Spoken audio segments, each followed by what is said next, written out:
I was rejected by my parents, but I didn't give up. I fought, I won, and today I'm truly happy. I remember exactly the day everything began to change inside me, even though on the outside it seemed like life was going on as normal.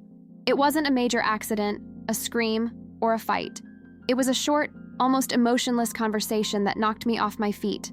Until then, I lived with the naive belief that my parents' love was equal for me and my sister.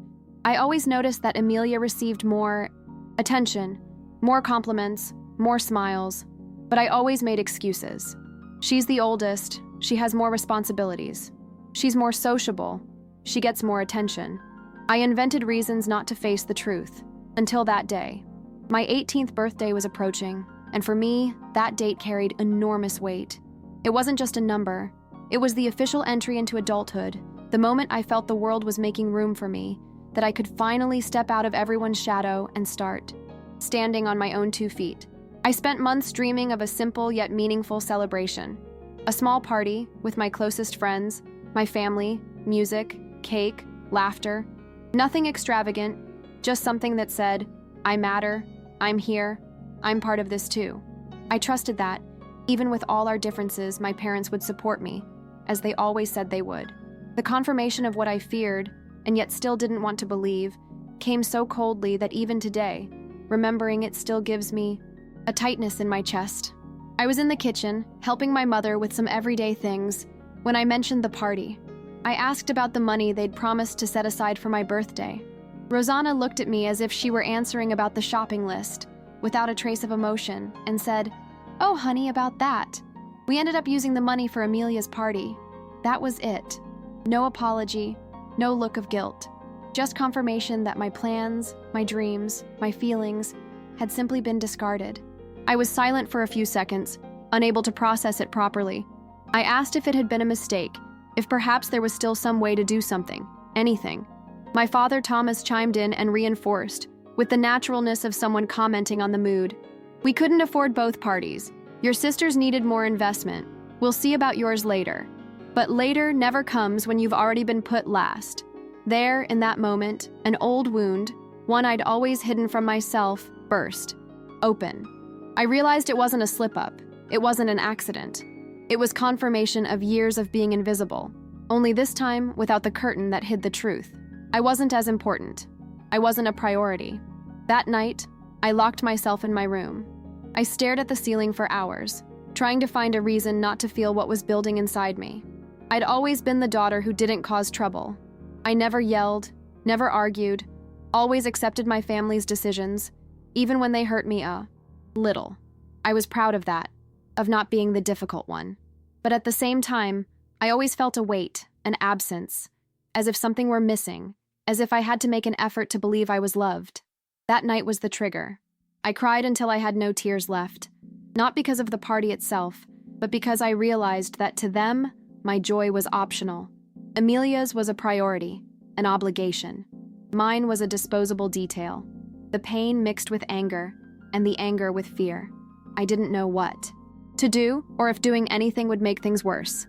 Part of me wanted to scream, another part wanted to disappear. I felt a loneliness that physically ached, as if I were truly alone in the world, even though I was in my own home. And for the first time, I thought maybe it was time to stop trying to fit into a space that was never built for me. Maybe it was time to stop waiting for them to change and instead change myself. Not to please, but to survive. For the next few days, the atmosphere at home remained as if nothing had happened. They discussed the details of Amelia's party, the expensive buffet, the decorations, the guests. I listened silently, swallowing the hurt with every sentence. It was like watching a movie where you don't exist, but everyone acts as if you have no reason to feel bad about not being in it. I even wondered if I was overreacting. Was it just a party? Was I being selfish for wanting attention? But the more I thought about it, the more I realized it wasn't. About the event itself. It was about the standard. It was always like this. The effort, the celebrations, the glitter, all for her. For me, the leftovers, the improvisation, the aftermath that never comes. The difference was that this time, I was too grown up to keep pretending it didn't hurt. I was no longer a child to believe that one day things would even out. And it was in this mix of pain, anger, and clarity that the idea emerged. not as a vengeful plan, but as a cry for life. I would throw my own party. I would prove to myself, not them, that I mattered, that I could have what I wanted, even without their support. The idea seemed crazy at first. I had no money saved, no party experience, and didn't even know where to begin, but I had an overwhelming need to keep myself from dying inside. I needed to show myself that I still had control over something. So I started small. I made a list of friends I knew would support me, who would be there for me. I thought about affordable venues, simple decorations, and food I could prepare myself with help. The more I wrote, the more I felt the long dormant flame within me rekindle. I wasn't just planning a birthday, I was rebuilding myself, piece by piece, idea by idea. It was as if each decision, the cake, the music, the invitations, was a brick in the construction of a new version of myself, a version that no longer depended on the approval of those who never knew how to truly see me. And for the first time, even amidst all the pain, I felt something resembling hope. Before taking any steps, I knew I needed to tell someone in the family who truly cared about me. And the first names that came to mind were my grandparents, Antonio and Eugenia. I'd always had a special bond with them, an affection that wasn't loud but genuine, made up of gestures, small words, and a silent care that never failed me. I arranged to meet them for coffee on a Saturday morning. I was shaking with nerves, not wanting to seem ungrateful, not wanting them to think I was attacking my own parents, but I needed to get it off my chest. When I told them, I couldn't hold back the tears. Eugenia hugged me immediately, as if trying to glue the broken pieces of my heart back together. Antonio was silent for a long time, his gaze heavy and thoughtful, and then he said something that changed everything for me. I already knew, but I wasn't sure. Now I am. And daughter, if you're suffering, then we'll help. It was the first time an adult the family looked at me with the weight of truth and told me that what I was feeling was real, that I wasn't imagining things. I left that conversation with a strange feeling. The pain remained, but the loneliness had diminished. For the first time in a long time, I felt like I didn't have to face everything alone. My grandparents' support was immediate and tangible. They not only listened, they acted.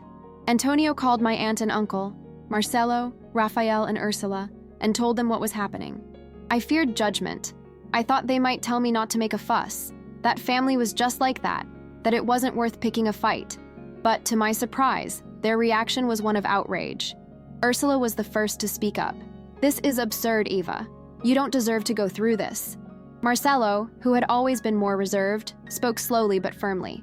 "Enough. It's past time someone set limits." Rafael, more impulsive, almost shouted into the phone, "They've completely lost their minds." And suddenly, something that previously seemed like just my problem became everyone's problem. My aunt and uncle mobilized. They offered to help with money, logistics, whatever was needed. My cousins, Anna, Julia, and Felipe, started sending messages saying they were with me, that they would make a point of being there, that I shouldn't feel alone, not even for a second. With their support, the party began to take shape. I had envisioned something simple, but with so many people offering to help, it ended up being more beautiful than I could have planned alone. Ursula found a great, cozy, and affordable venue. Marcelo helped pay for the catering. Rafael took charge of the sound.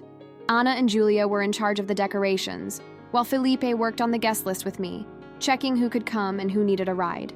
Every detail was a piece of affection being put into practice. I was moved every day, not only by the party itself, but because suddenly, I felt what it was like to be someone's priority. It was so different from what I had experienced until then. The contrast was painful and beautiful at the same time. I saw how accustomed I had become to receiving the bare minimum, to accepting emotional crumbs, and now I was experiencing what it was like to be treated with the care I always deserved. Not only did it get me excited for the celebration, it also gave me a kind of quiet healing, a reminder that the problem wasn't me. It never had been. As everything fell into place, the tension with my parents only grew. They began to sense something was up, even though I hadn't told them directly. Amelia commented a few times, mockingly, that I seemed strangely busy for someone who didn't have any parties to go to. I didn't respond. Part of me wanted to throw it all in their faces, wanted to scream the truth in every detail, but another part wanted it to be a surprise, not to shock them, but to protect myself. I didn't want them to try to sabotage it. to turn it into yet another reason to embarrass me. So I remained silent.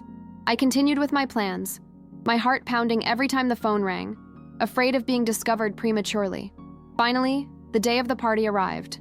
I woke up early, but the night before had been a night of pure insomnia. My head was spinning with 1,000 thoughts.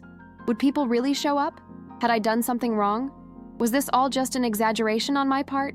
Fear still lingered within me, even with the support network that had formed around me. I was nervous, but there was a spark of joy hidden behind it. It was as if my soul already knew, even before I arrived at the venue, that this day wouldn't just be a party. It would be a milestone, a dividing line between the girl who silently accepted everything and the woman who was beginning to choose herself, even when the whole world seemed to teach me otherwise. When I arrived at the venue and saw the balloons being placed, the table set, the music being tested, I took a deep breath for the first time in weeks. For the first time, I wasn't just reacting to pain, I was creating my own joy. As the first guests began to arrive, I felt an intense mix of emotions I'd never experienced before. My close friends, those who knew my story, came with sincere hugs, words of encouragement, and looks that said, "You deserve this." My grandparents embraced me as if they wanted to carry all the pain I'd endured throughout my life. My aunts and uncles and cousins were excited, helping, laughing, making everything lighter. And in that moment, I realized that every tear I'd shed in the past few months, every sleepless night, every feeling of injustice and loneliness, had not been in vain. I had built something concrete, not just a party, but proof that it was possible to create a space where I felt valued and loved. Every detail of the decorations, every shared laugh, every song playing in the background was a symbol of how much I had changed my own narrative. The party, which to many might have seemed like just a birthday celebration, represented my liberation, my strength, and my ability to no longer depend on the recognition of those who never valued me. As I chatted with my guests, looking at everyone who had rallied around me, I felt a clarity I'd never experienced before. I realized the problem was never me. I never needed to change, never needed to conform to standards that diminished me or made me feel less than I deserved. The problem was always the environment around me, the toxic family dynamics that hid favoritism and indifference behind smiles and empty words. The anger I felt in the early days had transformed into determination. I didn't just want revenge or competition with my sister. I wanted, and still want, to prove that I could fully exist, be happy, and have my own story, regardless of what was denied me. And that day, amidst hugs, laughter, and the positive energy of everyone around me, I felt like this was the beginning of a new phase, where I could finally choose myself every day, without fear, without guilt, and without needing to beg for love. My parents found out about the party the next day, when photos began circulating among family and friends. I received a furious call from Tomas, my father. He accused me of disrespect, saying I had caused embarrassment and was setting everyone up against them. My first instinct was to tremble, feeling fear and guilt, wondering if perhaps I was wrong. But then I took a deep breath and spoke firmly, something I had never done before. I explained that I was tired of accepting less than I deserved, that I didn't want confrontation, but that I could no longer remain silent. I didn't apologize, because there was no reason to. I simply said I needed to protect myself and that I was seeking my space and my worth. Rosanna hung up on me. It was painful, but for the first time I felt relief. I was no longer held hostage by the expectations of those who never saw me as a priority. And that was a pivotal moment, where I realized that emotional freedom doesn't depend on the recognition of those who don't know how to love, but on the decision to value oneself. In the following months, my relationship with my parents was never the same. Some days were difficult. I felt a lack of affection, and sometimes I blamed myself for being so firm. But over time, this pain turned into learning and strength. I grew even closer to my grandparents, aunts, uncles, and cousins, creating a solid and genuine support network. They not only offered me affection, but also helped me make important decisions for my independence. Studying, living alone, forging my own path. Every achievement, no matter how small, was a victory against years of invisibility and neglect. And little by little, I began to understand that family isn't defined by blood, but by the presence, care, and love that is offered consistently and sincerely. Looking back today, I see how transformative that period of my life was. It wasn't just about a party, but about learning to value myself and find true support in those who truly care. I realized that even when someone who should love us fails, we can build a solid network of affection that strengthens us and gives us the courage to live fully. Every tear, every night of anxiety, every feeling of rejection was the fuel that fueled me to rise and create my own happiness. I learned to choose the people around me, to recognize who truly cares for me, and to not depend on those who were never able to see me. In the days that followed, I began to notice profound changes within myself. That feeling of invisibility, which had plagued me since childhood, gradually began to dissipate. Every step I took to organize my life, every decision to surround myself with people who truly cared about me, strengthened my self-esteem and confidence. It was as if, little by little, I was rebuilding my identity, which for so many years had been shaped by other people's expectations. I learned to set boundaries, to say no when something hurt me, and to prioritize my emotional well-being. My relationship with my aunts and uncles and cousins became even more meaningful during this period. They not only supported me emotionally, but also taught me, through concrete actions, the value of mutual care. Anna, Yulia, and Felipe became confidants, listening to my concerns and celebrating my small victories. Marcelo, Rafael, and Ursula assumed a protective and guiding role, showing me that it was possible to have a family that chooses to care and love, regardless of blood ties. Over time, I came to feel that my support network was more solid and secure than any relationship I had previously had with my parents. As I rebuilt my life, I faced moments of doubt and fear. Some days were harder than others, when feelings of abandonment tried to paralyze me. Thoughts like, am I overreacting? Or, am I not good enough? Surfaced, repeatedly. But with each support I received, with each gesture of true love, these thoughts began to fade. I learned to look within myself and recognize my worth, even when no one else did. The process of overcoming was not linear. There were ups and downs, tears and sleepless nights, but each challenge made me more resilient. One of the most memorable moments of this period was realizing that I could laugh, have fun, and celebrate achievements without relying on my parents' approval. The simple act of having my own party, surrounded by people who truly cared, had shown me that life could be colorful, even if some of my family had chosen to ignore me. The genuine joy of that day taught me that happiness doesn't need permission, and that true love is the kind that offers itself spontaneously and without conditions. I began to seek out experiences that fulfilled me, that gave me pleasure and meaning, instead of trying to please or compete with my sister. This shift in perspective brought me lightness and confidence. Today, looking back, I see that experience, which seemed like a devastating blow to my adolescence, was actually the starting point of my emotional freedom and self-knowledge. Little by little, I began to realize that true freedom lay not only in distancing myself from those who hurt me, but in allowing myself to live fully. I began cultivating habits that strengthened my self-esteem, studying, working, doing activities that brought me pleasure, and, above all, surrounding myself with people who respected me. Each small step was a reminder that I had the capacity to create my own world, safe and full of meaning. During this process, I also understood that my choices now carried weight, responsibility, and autonomy. I learned to plan my future without relying on approval, to seek opportunities, and to make decisions based on what was best for me.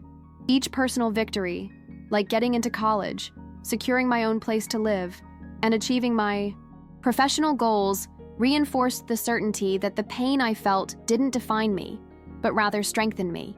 I discovered that it was possible to transform painful experiences into learning and motivation, and that my achievements were the result of the courage to stand up for myself and the determination to build something solid and true, regardless of my parents' neglect. Emotional freedom gave me the strength to look back with understanding, but without bitterness, and move forward with hope and confidence. The impact of this transformation was also reflected in my interpersonal relationships. I began to cultivate true friendships, value people who respected me, and establish clear boundaries with those who didn't contribute to my well-being. I discovered that love and care aren't automatic, and that it's necessary to invest energy in reciprocal relationships. This realization completely changed my social and emotional life. I began to feel proud of myself, my worth, and my ability to choose who to share my time and my heart with. Each step I took toward this more conscious and fulfilling life reinforced that, even in the face of abandonment and rejection, It was possible to build a path of self-love, security, and genuine happiness. Today, looking back on everything I've experienced, I see that the story of my 18th birthday party was much more than an isolated incident. It was the catalyst for my liberation. I learned that pain can be transformed into strength, that favoritism and indifference don't define our worth, and that life offers opportunities for rebuilding when we allow ourselves to believe in ourselves. I know the scar of rejection never completely disappears, but it doesn't stop me from moving forward. On the contrary, it serves as a reminder of my resilience and my ability to create my own space in the world, surrounded by genuine love, care, and respect. And it was in this process that I discovered that the most important thing isn't the approval of those who rejected us, but the certainty that we can be truly seen and valued by those who truly care. My life today is filled with conscious choices, healthy relationships, and experiences that strengthen me every day. I still face moments of longing or memories of past pain, but I've learned to transform these feelings into learning and motivation. What seemed like an insurmountable wound has become the engine of my autonomy, my growth, and my self-confidence. I discovered that I can create happiness on my own, that I deserve respect, love, and genuine recognition, and that life is easier when we surround ourselves with those who value us. Today, I choose myself, every day, and that is the greatest gift I could give myself. This is my story of overcoming, a journey of pain, courage, learning, and freedom, which shows that even in the face of injustice and rejection, it is possible to flourish, rebuild, and achieve a full life, regardless of those who neglect or underestimate us.